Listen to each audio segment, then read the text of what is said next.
to this beat.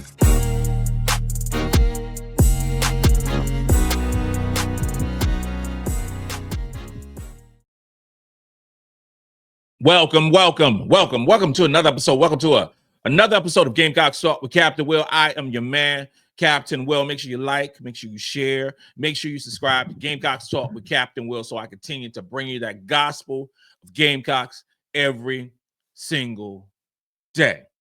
Ladies and gentlemen, you are now rocking with the best. And since you're rocking with the best, come rock with your man, Captain Will. I want to thank everyone for tuning in. I thank you for the amazing post-game show last night after the game, and the numbers are going crazy.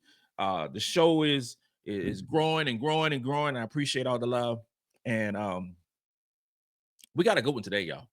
I said we got a good one today, y'all. We are talking about we're gonna close the chapter on the big game last night versus Tennessee. Close the chapter on that, and do a complete breakdown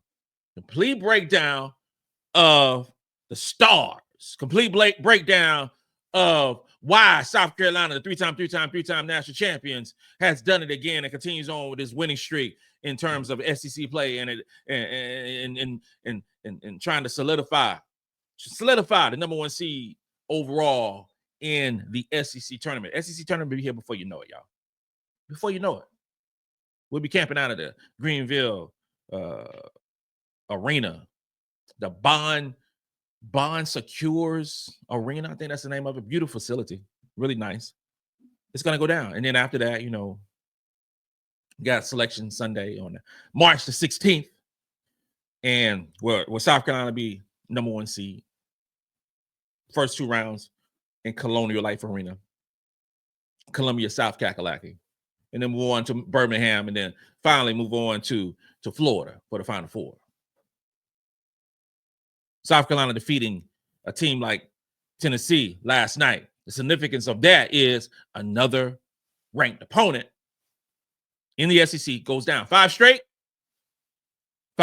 wins over ranked opponents. Tennessee is a very good basketball team. Tennessee is a resilient basketball team. They've lost some games, obviously, but they've lost some games in tight affairs. They really have. They find a way to stick close to tough opponents. Tennessee gonna be a problem for teams in the NCAA tournament. Their style of play, their frenetic style of play, they force turnovers, they play real fast. They're gonna give some teams some problems.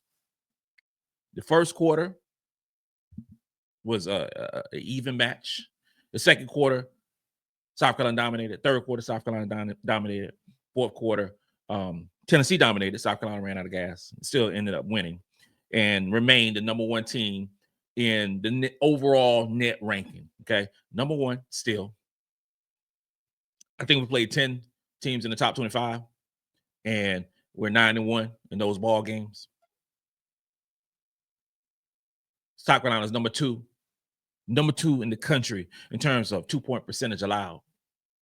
That was so obvious in last night's game versus Tennessee. You have a Tennessee offense that were shell-shocked by our defense from multiple players. And 2-point percentage allowed is so important for South Carolina. We are known for our defense. We're known for being physical. We're known for being versatile. We're known for guarding the basketball. And being second in the country out of 362 teams in terms of 2-point percentage allowed is going to continue to lead us to multiple victories and I believe a championship at the end of the season. We're fourth in blocks per game. That stat is straight up amazing because you're getting it from multiple players. It's not a Swatkin situation. It's not a Camila Cardoza situation. It's not a Leah Boston situation. None of those players are here no longer. Okay. Hopefully Watkins will be back next year and ready to rock and roll and do that thing again. But it is a team effort. Make no mistake about it. Sania Feagin has took the reins on being that rim protector. And is averaging about 2.5 blocks, almost 3 blocks a game, in the SEC play. But you're getting blocks from Raven, Fulwiley. I mean, Chloe had 2 blocks last night. You're getting it from all over. And that has led to us being fourth in the country in terms of blocks per game. Expect the South Carolina women's basketball team to be number one in the country when all things are said in terms of blocks per game. Expect that. Because right now, we don't play again until Sunday, and that's against Auburn. Auburn's a decent team. And then we play Georgia.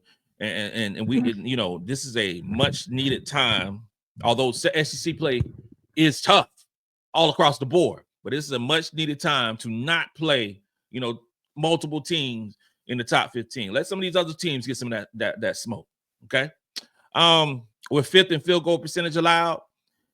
Amazing stat. We're ninth in defensive efficiency. We're ninth in block percentages. So many different accolades on the defensive end that's wrong true for a team like Tennessee. But that's going to be the case against every single basketball team that South Carolina plays. Every single one. It's going to be the same way against Auburn. It's going to be the same way against Georgia. It's going to be the same way we play against Texas, you know, in Austin, Texas, which is going to be a great game, great atmosphere. And it's going to be the same way against UConn. All those things, because defense travels. It travels. And it's going to be our calling card for the season. Effective defensive play, effective offense, which, you know, I haven't even talked about offense yet. And Carolina is 11th in offensive efficiency. 11th in offensive efficiency, 9th in defensive efficiency. That sounds like a really good basketball team to me. It sounds like a really good basketball team to me with 12th and fewest turnovers allowed. 12th out of 362 teams. That sounds really good to me. Sounds like we're going to be in every basketball game going forward. We are 13th in offensive rebound percentage. Chloe Kiss is our best offensive rebounder, and she shows it every single night out on the court. 14th in assist to turnover ratio, the South Carolina women's basketball team. That is phenomenal. Means that we get assists and we don't turn the ball over. We have a very good assist to turnover ratio, and we can say Raymond Johnson, we can say, you know, Tina Pow, but we getting several players that are getting multiple assists now and no turnovers. This is great for South Carolina going forward. And we have to talk about Dawn Staley and her approach to every single game, and especially this season. This season's strength of schedule for the South Carolina women's basketball team, the three-time national champions, is unbelievable. And Dawn Staley keeps the girls even kill, even though they know that every single time they're out on that court, somebody trying to knock them off. It is tough to have that reputation every time. Every time a team's going to give their best shot. Every single time. Dawn Staley keeps the girls focused. There were some focus issues early in the season, but that was basically because the girls were just so ready to get the SEC play and start, you know, playing games that matter. They've been intent focus since SEC started. If you go to the basketball games and you're there for the warm-ups early on, and you get the fast break pass, which is amazing. Let me say that right there. Fast break pass. You can get in there 30 minutes before, you know, the gates open and the doors open, everything, and you can go get your hot dog, your cheeseburger, your popcorn, your whatever, and have a seat and watch the girls warm up early. And you see the focus that these ladies have before these big SEC games.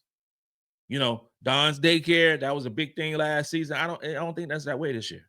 I don't think it's that way. We ain't heard much about Dawn's daycare. The girls are still having fun. You can go to Instagram and TikTok and all, see all those great things, but they having fun. No. They love each other and all these different things like that. But I think this is a different focus with this team trying to go back to back. It's not normal going back to back, and it's going to take a Herculean effort. Let me say a Hulk effort to get back to that. But my focus is Dawn Staley, and I know that she's going to do what's necessary to have these ladies ready to play. Game plan for the South Carolina Gamecocks obviously was the defensive end. Defensive end. Every single game, Tennessee got that smoke. Defense was the key to this basketball game. You know, Tennessee, I mentioned before in the pregame stuff, you know, Tennessee's not a great shooting basketball team, but Tennessee was top 10 in terms of offensive efficiency. Well, field goal percentage, I just mentioned the South Carolina's top 10 in field goal percentage allowed. Tennessee shot 31% for the field. 31% for the field. The shot was 12% from three-point line. Tennessee had 8 assists for the whole game. Tennessee had 13 turnovers. We talked about the assist to turnover ratio. That's not very good, especially a team that plays South Carolina women's basketball team. Not very good. And then the key players, the key individuals from Tennessee did not show up. They didn't show up in the offensive end. They didn't. They did not show up. You had Spencer. Spencer played 31 minutes at 8 points. Shot 17% from the field. 17% from 3. No, that's not going to cut against the South Carolina Gamecocks. No, that's not going to cut it. You had Whitehorn. Whitehorn, 27 minutes. She had double figures at 12 points. But she also shot 33% from the field. She took a ton of shots, didn't make a bunch of them, but still ended up with 12 points, right? But she also had 6 turnovers. 6 turnovers. You know, Talia Cooper. Talia Cooper, former Gamecock, transferred to Tennessee, sat out last year, playing well for Tennessee, leading scorer for Tennessee. She had 11 points. 11 points in this game, you know, in double figures, but she shot 24% from the field. I think she shot 5 for 21. She literally shot Tennessee out this game. 14% from the three-point line and 2 turnovers. South Carolina played exceptional defense on last night. Did we play great offense? We played so-so. Played all right. But defensively, Tennessee didn't want no smoke from the South Carolina women's basketball team in the first, second, and third quarter. None. Attrition, fatigue changed the fourth quarter. Tennessee ended up scoring like 24 points and made their field goal percentage look better than what it actually was. But make no mistake about it. South Carolina stuck to the game plan, and it worked for the victory over Tennessee. Player spotlight. I always like this part of the show after a game. We talk about players who did exceptional. Exceptional. Raise my chair up a little bit. There we go. Who played exceptional for South Carolina, offensively and defensively. It may not be the leading scorer who's being spotlighted. No, it might not be that way. It might be a player who didn't, stand out on the stat line, and the eyeballs, the box score, but it is also a player. I do 3 players. So 3 players who were terrific on the offensive end and terrific on that thing called defense. Oh, defense is a dirty word sometimes when you talk about stats and you talk about, exceptional players in NCAA basketball. I saw this thing, it's talking about Georgia Moore. I saw this stat that a website posted, and it was talking about Georgia Moore. She had, it was double figure points. She had 8 assists and like 4 or 5 rebounds, something like that. And I was just laugh. I was just like, ain't that cute? We're not gonna mention her 5 turnovers, right? We're not gonna mention that. We're just gonna talk about the assists and the points and the rebounds. We're not gonna mention that she had 5 turnovers in this basketball game, and defensively, she's a problem. We just talk about the other stuff, assists, We never discuss the turnovers of the defense for players like that. But, Cam, we're different. And we talk about the complete basketball player. And number one last night, and we're going to go by that metric of the complete basketball player playing a complete basketball game. Number one, Raven Johnson. Raven Johnson played 27 minutes. This might be the most efficient offensively and defensively game that Raven has played this year. 10 points, 1 assist, 0 turnovers, 67% from the field, 50% from three. Had an offensive rating of 149.6. Had a defensive stop percentage of 47.5, meaning 47.5% of the time that Raven Johnson was on the court, they didn't score. Raven Johnson had 5 rebounds, 4 offensive rebounds, 1 steal. She played exceptional basketball. I always check the mock drafts and things when we talk about the WNBA. And I think right now Raven is projected to be a 3rd round pick. If she decided to come out this year, she's a redshirt junior, she can come back next year. But I always check those things out. Raven is projected to be a 3rd round pick. Early in the season, she projected to be a 2nd round pick, but now she's 3rd round pick, mostly because of that slow start. Dawn came out and said some stuff about Raven in regards to she's a winner. She's a winner, and that she believes that she's a pro. I believe she's a pro as well. I believe she can go into the WNBA today and be one of the better defenders in the WNBA. I believe that she can run a basketball team. Will she have those eye-popping stats? Nope, I don't believe she will. But she will run a basketball team. She will get rebounds. She'll get assists. And so folks are like, hey, why Raven ain't getting all these assists? But South Carolina usage rate is different. Watch our team and watch a team. And I just talked about Georgia more, with Kentucky, where her usage rate is high. So if your usage rate is high and you're a point guard, you are going to get a ton of assists. Raven Johnson's usage rate ain't high because Carolina passes the ball. Tina Pow, MiLaysia Fulwiley, Tessa Johnson, everybody eats. Everybody gets a bite of the apple. So you're not going to see Raven Johnson getting 7, 8, 9, 10 assists in a basketball game. That's not the way Carolina play. She's a pro. She's a pro. Second, last night was Chloe Kitts. Chloe Kitts has been great all season long. And last night was no different. She played 22 minutes. She got you 10 points. She got you 2 assists. Chloe had 2 assists. 0 turnovers. Chloe had shot 57% for the field and hit that 3-pointer, which made her 100% from the 3-point line. She had an offensive rating of 140.4. Defensive rating.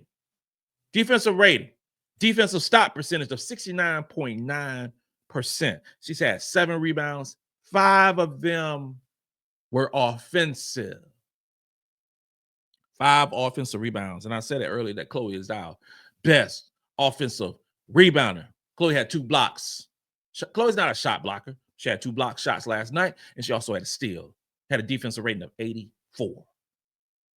Chloe Kitts is special for the South Carolina women's basketball team. Chloe Kitts is one of the better forwards in the conference. I made a mention last night saying in the live show, I said that Anissa Morrow obviously is the best forward in the SEC.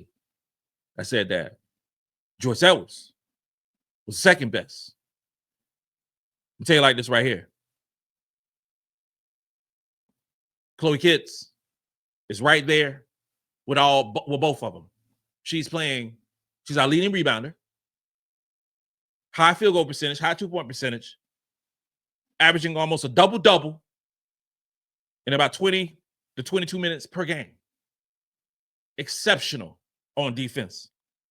Chloe Kitts had a great game last night. And Joyce Edwards, come on, y'all. Come on. You're talking about 29 minutes, 18 points, 1 assist, only 1 turnover for Joyce Edwards. 62% from the field.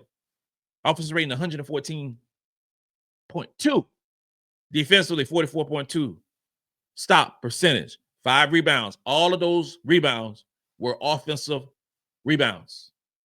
Joyce also had 1 block, 1 steal, Joyce Edwards is our leading scorer and has been our leading scorer for what, 6 or 7 straight games? Joyce Edwards is special. And ladies and gentlemen, this is the worst that Joyce Edwards ever going to be as a South Carolina Gamecock. Dawn Staley said that she believes that Joyce Edwards is going to be the best player in college basketball one day. I believe that. It could be next year. It could be your junior year. I believe that Joyce Edwards is so good. And she's with the right team for her to be exceptional. She is special. Player spotlight for the season so far. We're a little over half of the season. SEC played last game. SEC players on March the 2nd. Then we roll into the SEC tournament and the big tournament. But right now, in terms of SEC play, Chloe Kitts is playing the best on our team during the course of the whole season. Chloe Kitts is getting you 20 minutes, 9 points, 8 rebounds, almost a double-double. 2 assists, 1 steal, 1 block, 1 turnover. Only 1 turnover. Again, this is offensively and defensively. Okay? She's shooting 51% from the field. She's shooting 86% from the free throw line. She's 9th in the SEC in total rebounds per game. She's 10th in SEC in total rebounds. This is a player who, like I said, is averaging 20 minutes a game. Okay? And is ranked in the top 10 in 2 rebounding stats. That is really good for Chloe Kitts. Secondly, Tina Pow. Tina Pow is giving you 25 minutes, giving you 11 points, 3 rebounds, 3 assists, 1 steal, 1 turnover, 48% from the field, shooting 38% from 3. She's 9th in the SEC in offensive rating. Tina Pow is exceptional. He's 10th in the SEC in 2-point field goal percentage. Powell's been on a little shooting slump last couple games, if you will, and that's cool. That's cool because it's a few things that you will never bet on, and that's Pow not hitting threes. Trust me when I say that. We good, y'all. We are good. And third one, who's rising like a phoenix in the west or the east, whatever it is Joyce Edwards. Joyce Edwards right now is having the 3rd best season for the South Carolina women's basketball team. She's 3rd. With the potential to go straight up to number 1 and beyond that. Joyce Edwards giving you 21 minutes, 12 points, 5 rebounds, 1 assist, 1 steal, 1 block, 2 turnovers, shooting 56% from the field. 74% from the free throw line. Joyce is 10th in the SEC in player efficiency. Pretty much you get the ball to Joyce in the post and it's a score. That's how efficient she is in the post now. In SEC play, she's shooting over 60% in the field goal percentage. Joyce Edwards will be first team all SEC this season. Mark it down. This was a statement win by the South Carolina women's basketball team. It wasn't double figures. It wasn't 20, 30 points like we've done against multiple teams over the course of the season, but it was a statement win because it's victory to solidify South Carolina's position as a continued force in the SEC. 5 straight games. Teams in the top 25. Dominated during that stretch. South Carolina, although not number 1 in the AP poll, who cares, really? AP poll, whatever. But anybody watching basketball right now with your own 2 eyes knows that South Carolina is the best team across the land. They know South Carolina playing the best basketball. Playing the best basketball. It is ridiculous. It's straight up ridiculous that South Carolina got 1 first place vote in the AP poll. Putting way too much stock in the head-to-head. Way too much stock. The question would be, if UCLA played the schedule that Carolina's played so far this season, would they be undefeated? That's the question. That's the question. Hopefully we'll see them again. The game plan for South Carolina ain't going to change. It's going to be the same thing throughout the year. It's going to be same. It was the same thing last year. Play amazing defense, make timely shots, pass the ball around, get the open and the best looks, and play efficient. It's not rocket science. You know, watching a Tennessee game, it's cute watching Tennessee. Every couple minutes, oh, we're putting another 5 in. Oh, we're gonna wear this team down. Oh, we did. You know, and then you know, with South Carolina, and that's smart by Kim Caldwell to do that too. And shout out to her for having, shout out to her having a baby last week and coaching on the sideline. I think Dawn Staley said it best. You know, women are 10 times stronger than men for sure. Is no way. No way. I got the sniffles right now, and I'm about to get in the bed. It's just no way. But it worked to a certain degree. She knew the Gamecocks just came from a tough outing against LSU. She knew we had, you know, tired legs. And that thing worked for a minute. It worked. It caught up with Carolina in the fourth quarter, but Carolina still won. You know, legs will be back on Sunday. Asia Day. That's going to be a great day for South Carolina women's basketball playing Auburn. Sorry for your loss. Let me say that right now. I don't know if Auburn has been told this yet. You know, let me be the first one to say, Auburn, I'm sorry for your loss. That is a day. Y'all can take pictures in front of the statue. Maybe you get a few pictures. Maybe Asia will go into y'all locker room and take some timeless pictures with the best women's basketball player in the world. Maybe that will happen. It's cool. It's cool. But no. Y'all gonna get arrested. South Carolina women's basketball team on a day at the Colonial Life Arena. It's going to be ugly. Ugly. Key takeaways from this game is that Tennessee is a really good basketball team, and Tennessee will make some hay in the NCAA tournament, possibly in the SEC women's basketball tournament as well. But South Carolina is on a different level, doing different things. And I encourage everyone who's watching me right now at the 27-minute mark to, if you have not liked this video, like the video. If you have not subscribed, hit that subscribe button, because this is the biggest Gamecock podcast on air. And we focus on South Carolina women's basketball. This includes another episode of Gamecocks Talk with Captain Will. I am your man, Captain Will. Make sure you like, make sure you share, make sure you subscribe to Gamecocks Talk with Captain Will so I continue to bring you that gospel of Gamecocks every single day. Ladies and gentlemen, you are now rocking with the best. And since you're rocking with the best, come on with your man, Captain Will. Let's go. Let's go.